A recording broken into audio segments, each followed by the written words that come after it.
You know, you've been on radio, you've been on TV, you were a beauty queen. Yes. Still are, looking phenomenal. Let's talk about your days as Miss India Kenya. Okay. You were the first Miss India Kenya? Yes, I was. Tell us more. I want to know more. I was crowned in the year 2000 as the first Miss India Kenya. And I remember telling my daughter, you know, in 2020, I said, oh, 20 years ago, I was Miss India Kenya. And she humbled me straight away. She said, what made you better than everyone else? Wow, that's a good question. It's such a good question. And I think at the time she was 9 or 10.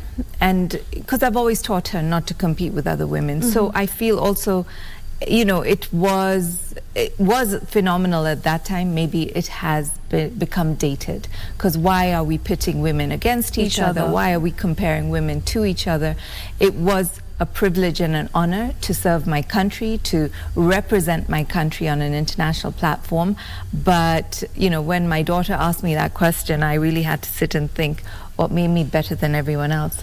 And I couldn't answer. Wow. You know, sometimes I feel like, as you said, the younger generation will humble you. Yeah. And they ask you such questions that you actually think, and it really gets you thinking that, wow, this generation is ahead of us. Absolutely. Absolutely. And that's why I always say, you know, like, there is some type of arrogance in the older generation, like, these kids, what do they know? What do they know? In our time. Yeah, in our time, we used to be like this. But I always say we can learn from the younger generation. Yeah. I love sitting down with, you know, your generation and the generation after you. Even my kids, I'm constantly learning from them. Yeah, it's amazing.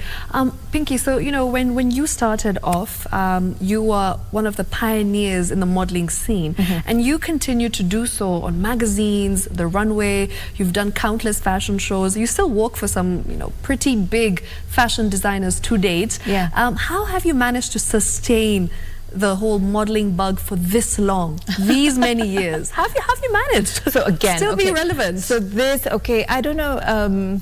Like, I don't know if this will have any sort of context in the question that you're asking me, but my mum was a model as well. Wow. Okay. So again, talent is in the family. And she modeled for Jomo Kenyatta, President Jomo Kenyatta, when Kenya got their independence. That's we massive. Got our independence, yeah, at State House.